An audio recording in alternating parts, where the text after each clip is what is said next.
Hello दोस्तों, नमस्कार। स्वागत है आपका हमारे YouTube channel study with Uttarakhandi पर। दोस्तों, जो हमारी एक सीरीज है उत्तराखंड जीके खजाना, उसका आज हम पार्ट 24 डिस्कस करने वाले हैं। तो दोस्तों, वीडियो में अंत तक बने रहना और वीडियो को लाइक और चैनल को सब्सक्राइब जरूर करना। तो चलो दोस्तों, बिना किसी देरी किए वीडियो की शुरुआत करते हैं। हमारा आज का पहला क्वेश्चन है, गढ़वाल भ्रातृमंडल की स्थापना कब हुई थी? तो दोस्तों, गढ़वाल भ्रातृमंडल की स्थापना हुई थी 1907 में। इस क्वेश्चन का राइट आंसर हो जाएगा हमारा ऑप्शन ए। और दोस्तों, जो गढ़वाल भ्रातृमंडल है दोस्तों, इसके संस्थापक थे दोस्तों मथुरा प्रसाद नैथानी। ये भी आपको बिल्कुल याद रखना है।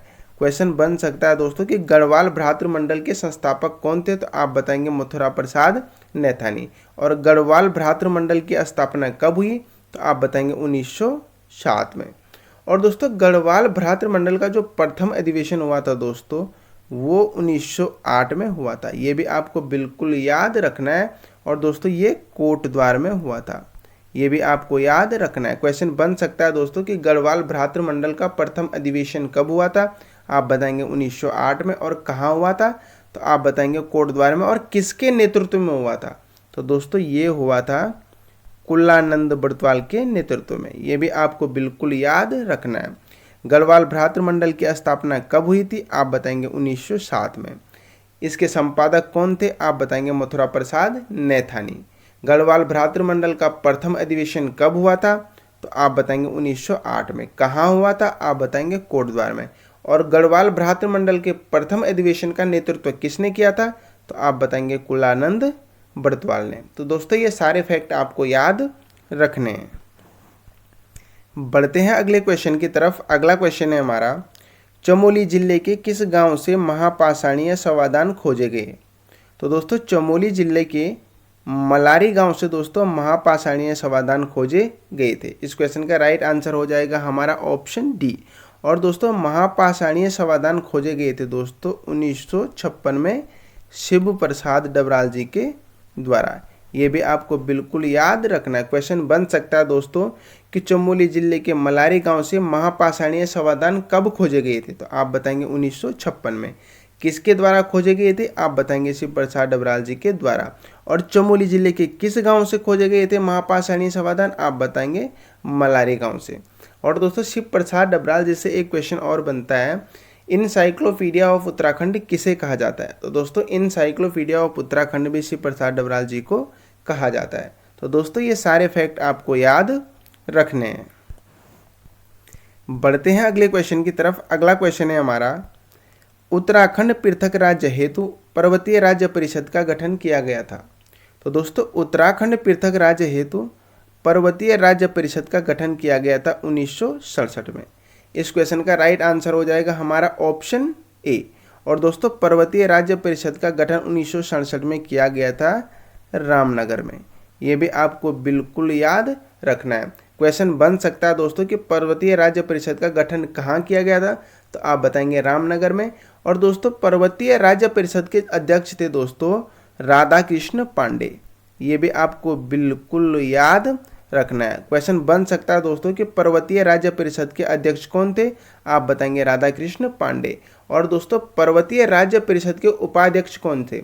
अगर अध्यक्ष पूछा जाए तो आप राधा कृष्ण पांडे बताना, और अगर उपाध्यक्ष पूछा जाए दोस्तों तो उपाध्यक्ष थे दोस्तों गोविंद मेहरा। ये भी आपको बिल्कुल याद रखना है। तो उत्तराखंड पृथक राज्य हेतु पर्वतीय राज्य परिषद का गठन कब किया गया, आप बताएंगे 1967 में। कहाँ किया गया था, आप बताएंगे रामनगर में।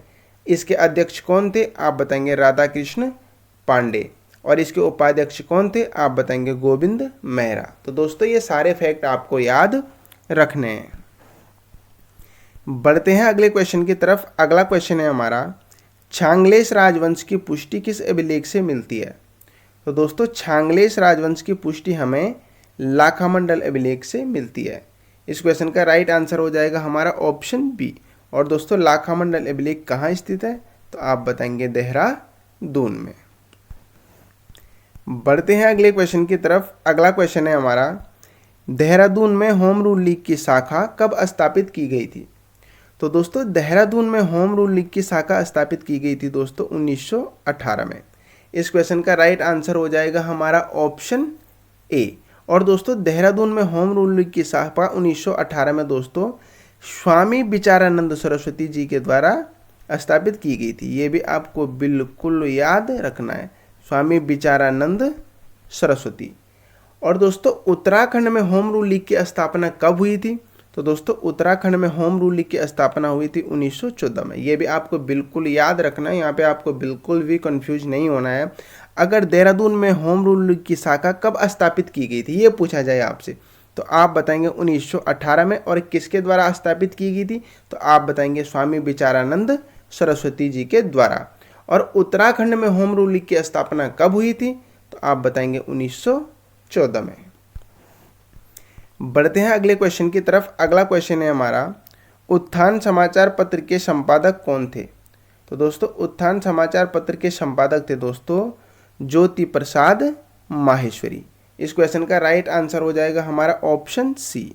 और दोस्तों उत्थान समाचार पत्र का दोस्तों प्रकाशन हुआ था 1937 में। ये भी आपको बिल्कुल याद रखना है। और दोस्तों ये एक साप्ताहिक समाचार पत्र था। क्वेश्चन बन सकता है दोस्तों कि उत्थान समाचार पत्र किस प्रकार का समाचार पत्र था? तो आप बताएंगे साप्ताहिक समाचार पत्र। और उत्थान समाचार पत्र का संपादक कौन थे? तो आप बताएंगे ज्योति प्रसाद माहेश्वरी। और इसका प्रकाशन कब हुआ था? तो आप बताएंगे 1937 से। बढ़ते हैं अगले क्वेश्चन की तरफ। अगला क्वेश्चन और बहुत ज़्यादा इंपॉर्टेंट क्वेश्चन है, तिलाड़ी कांड का संबंध है। तो दोस्तों तिलाड़ी कांड का संबंध है दोस्तों वन अधिकारों से। इस क्वेश्चन का राइट आंसर हो जाएगा हमारा ऑप्शन ए। जो तिलाड़ी कांड था दोस्तों ये 30 मई 1930 को घटित हुआ था। ये भी आपको बिल्कुल याद रखना है। क्वेश्चन बन सकता है दोस्तों कि तिलाड़ी कांड कब घटित हुआ था? तो आप बताएंगे 30 मई 1930 को। और दोस्तों उस समय तिलाड़ी कांड के समय दोस्तों टिहरी के राजा कौन थे? क्वेश्चन बन सकता है दोस्तों और बहुत ज़्यादा इंपॉर्टेंट क्वेश्चन है कि तिलाड़ी कांड के समय टिहरी के राजा कौन थे? तो आप बताएंगे नरेंद्र शाह। ये भी आपको बिल्कुल याद रखना है। तिलाड़ी कांड कब घटित हुआ था? आप बताएंगे 30 मई 1930 को। तिलाड़ी कांड का संबंध किससे? आप बताएंगे वन अधिकारों से। और तिलाड़ी कांड के समय टिहरी का राजा कौन था? तो आप बताएंगे नरेंद्र शाह। और उत्तराखंड का जलियांवाला बाग हत्याकांड किसे कहा जाता है? तो आप बताएंगे तिलाड़ी कांड। और दोस्तों तिलाड़ी कांड और रवाई कांड दोस्तों एक ही है, इसमें आपको कंफ्यूज नहीं होना है। दोस्तों जो तिलाड़ी कांड था दोस्तों वो टिहरी रियासत में दोस्तों रवाई में हुआ था 30 मई 1930 को। तो इसलिए दोस्तों इसको तिलाड़ी कांड और रवाई कांड के नाम से भी जाना जाता है। तो दोस्तों क्वेश्चन बन सकता है कि जलियांवाला बाग हत्याकांड के नाम से किसे जाना जाता है, किस कांड को जाना जाता है? तो दोस्तों तिलाड़ी या रवाई कांड को जलियांवाला बाग हत्याकांड के नाम से जाना जाता है। और तिलाड़ी कांड के समय टिहरी के राजा कौन थे? आप बताएंगे नरेंद्र शाह। कब घटित हुआ था तिलाड़ी कांड? आप बताएंगे 30 मई 1930 को। बढ़ते हैं अगले क्वेश्चन की तरफ। अगला क्वेश्चन है हमारा, किस वर्ष रेल की पटरियों का विस्तार मुरादाबाद से रामनगर तक किया गया? तो दोस्तों मुरादाबाद से लेकर रामनगर तक दोस्तों रेल की पटरियों का विस्तार किया गया था 1907 में। इस क्वेश्चन का राइट आंसर हो जाएगा हमारा ऑप्शन ए। बढ़ते हैं अगले क्वेश्चन की तरफ। अगला क्वेश्चन है हमारा, नायक सुधार समिति का गठन कब किया गया था? तो दोस्तों नायक सुधार समिति का गठन किया गया था 1919 में। इस क्वेश्चन का राइट आंसर हो जाएगा हमारा ऑप्शन बी। और दोस्तों नायिका बालिका रक्षा कानून कब बना था? ये क्वेश्चन भी दोस्तों बन सकता है। नायक सुधार समिति का गठन कब हुआ था? आप बताएंगे 1919 में। और दोस्तों नायिका बालिका रक्षा कानून कब पारित हुआ था? तो आप बताएंगे 1929 में। ये भी आपको बिल्कुल याद रखना है। नायक सुधार समिति का गठन पूछा जाए तो 1919 और नायिका बालिका रक्षा कानून पूछा जाए तो आप बताएंगे 1929। बढ़ते हैं अगले क्वेश्चन की तरफ। अगला क्वेश्चन है हमारा, निम्न में से कौन सा सूर्य मंदिर उत्तरकाशी जनपद में स्थित है? तो दोस्तों उत्तरकाशी जनपद में दोस्तों मंजियाली का सूर्य मंदिर स्थित है। इस क्वेश्चन का राइट आंसर हो जाएगा हमारा ऑप्शन ए। और दोस्तों अगर हम कुलसारी के सूर्य मंदिर की बात करें तो दोस्तों ये चमोली जनपद में स्थित है। और दोस्तों पलेठी का सूर्य मंदिर टिहरी जनपद में स्थित है। ये भी आपको बिल्कुल याद रखना है। तो दोस्तों मंजियाली का जो सूर्य मंदिर है वो उत्तरकाशी जनपद में स्थित है। बढ़ते हैं अगले क्वेश्चन की तरफ। अगला क्वेश्चन है हमारा, जोहार क्षेत्र का प्रवेश द्वार कहा जाता है। तो दोस्तों जोहार क्षेत्र का प्रवेश द्वार कहा जाता है मुनस्यारी को। इस क्वेश्चन का राइट आंसर हो जाएगा हमारा ऑप्शन सी। और दोस्तों जोहार क्षेत्र कहाँ स्थित है, क्वेश्चन बन सकता है दोस्तों 1 नंबर के लिए कि जोहार क्षेत्र कहाँ स्थित है, तो आप बताएंगे पिथौरागढ़ में। ये भी आपको बिल्कुल याद रखना है। और दोस्तों मुनस्यारी का प्राचीन नाम क्या था, बहुत ज़्यादा इंपॉर्टेंट क्वेश्चन है दोस्तों कि मुनस्यारी का प्राचीन नाम क्या था। तो दोस्तों मुनस्यारी का प्राचीन नाम था दोस्तों टिकसैन। ये भी आपको बिल्कुल याद रखना है। जोहार क्षेत्र का प्रवेश द्वार किसे कहा जाता है, आप बताएंगे मुनस्यारी को। जोहार क्षेत्र कहाँ स्थित है, आप बताएंगे पिथौरागढ़ जनपद में। और मुनस्यारी का प्राचीन नाम क्या है, तो आप बताएंगे टिकसैन। बढ़ते हैं अगले क्वेश्चन की तरफ। अगला क्वेश्चन और बहुत ज़्यादा इंपॉर्टेंट क्वेश्चन है, किस केदार में भगवान शिव की नाभि की पूजा होती है। सॉरी दोस्तों यहाँ पे मिस टाइप हो गया है। किस केदार में भगवान शिव की नाभि की पूजा होती है। तो दोस्तों भगवान शिव की नाभि की पूजा होती है दोस्तों मदमेश्वर में। इस क्वेश्चन का राइट आंसर हो जाएगा हमारा ऑप्शन बी।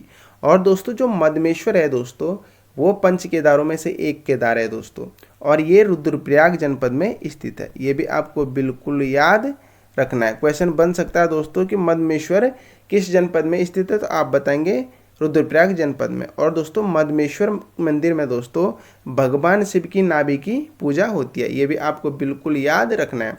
और दोस्तों जो मदमेश्वर है दोस्तों इसकी शीतकालीन पूजा होती है दोस्तों ऊखीमठ में। ये भी आपको बिल्कुल याद रखना है। क्वेश्चन 1 नंबर के लिए बन सकता है दोस्तों कि मदमेश्वर की शीतकालीन पूजा कहाँ होती है, तो आप बताएंगे ऊखीमठ में। और दोस्तों जो मदमेश्वर है दोस्तों इसको द्वितीय केदार भी कहा जाता है। ये भी आपको बिल्कुल याद रखना है। क्वेश्चन बन सकता है दोस्तों कि द्वितीय केदार किसे कहा जाता है, तो आप बताएंगे मदमेश्वर को। और दोस्तों अगर हम पंच केदारों की बात करें दोस्तों, तो पंच केदारों में से दोस्तों 3 केदार रुद्रप्रयाग डिस्ट्रिक्ट में स्थित हैं और दोस्तों 2 केदार हमारे चमोली जनपद में स्थित हैं। रुद्रप्रयाग में दोस्तों केदारनाथ हो गया, मदमेश्वर हो गया और तुंगनाथ, ये तीनों केदार दोस्तों रुद्रप्रयाग जनपद में स्थित हैं। और दोस्तों चमोली जनपद में दोस्तों रुद्रनाथ और कल्पेश्वर स्थित हैं। बढ़ते हैं अगले क्वेश्चन की तरफ। अगला क्वेश्चन है हमारा, भवाली में टीबी सैनिटोरियम अस्पताल की स्थापना कब की गई थी।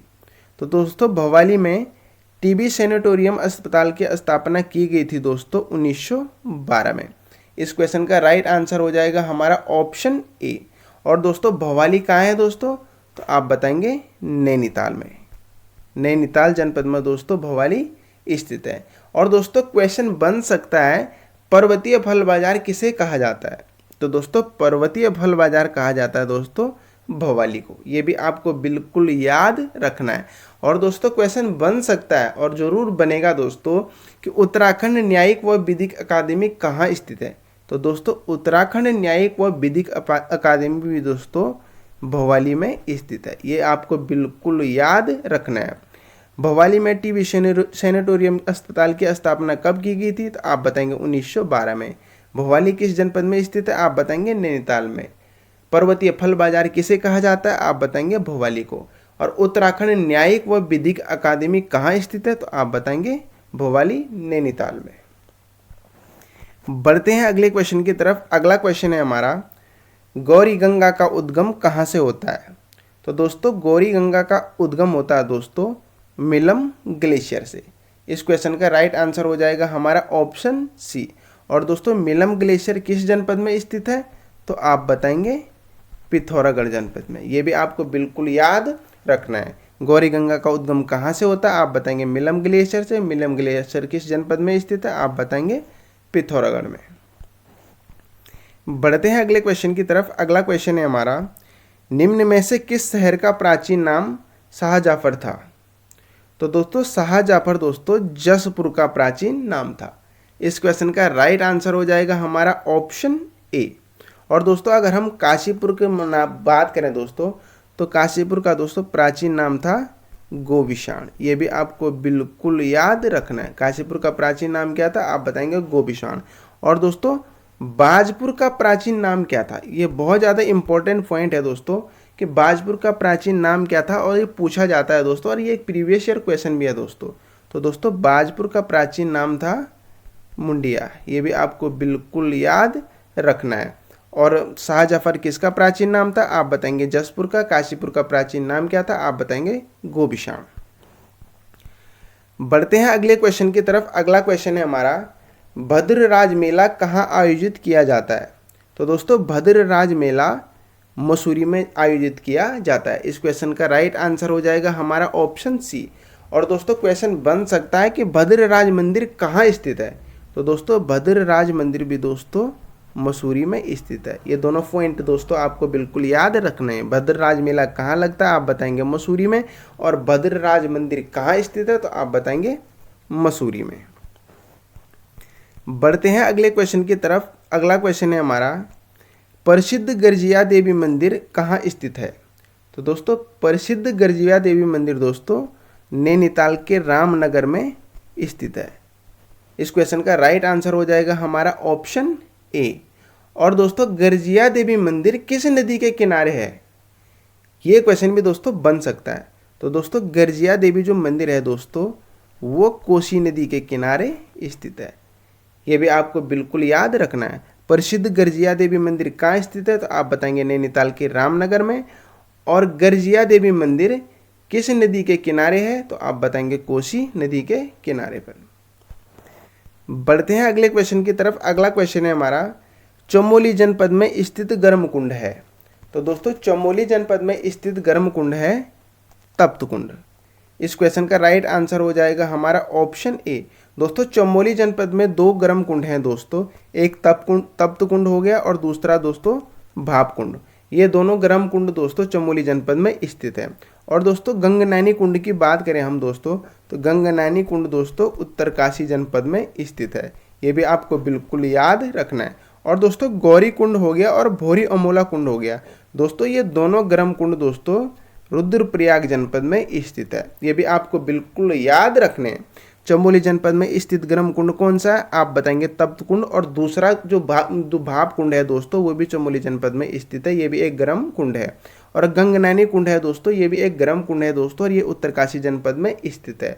और दोस्तों गौरी कुंड और भोरी अमोला कुंड ये भी गर्म कुंड है दोस्तों, और ये रुद्रप्रयाग जनपद में स्थित है। तो दोस्तों ये सारे फैक्ट आपको याद रखने हैं। बढ़ते हैं अगले क्वेश्चन की तरफ। अगला क्वेश्चन और ये एक प्रीवियस ईयर क्वेश्चन है दोस्तों, दानपुरिया बोली किस जनपद में बोली जाती है। तो दोस्तों दानपुरिया बोली बोली जाती है बागेश्वर में। इस क्वेश्चन का राइट आंसर हो जाएगा हमारा ऑप्शन सी। बढ़ते हैं अगले क्वेश्चन और आज के अंतिम क्वेश्चन की तरफ। स्कंद पुराण में नैनीताल को क्या कहा गया है। तो दोस्तों स्कंद पुराण में दोस्तों नैनीताल को कहा गया है त्रिऋषि सरोवर। इस क्वेश्चन का राइट आंसर हो जाएगा हमारा ऑप्शन सी।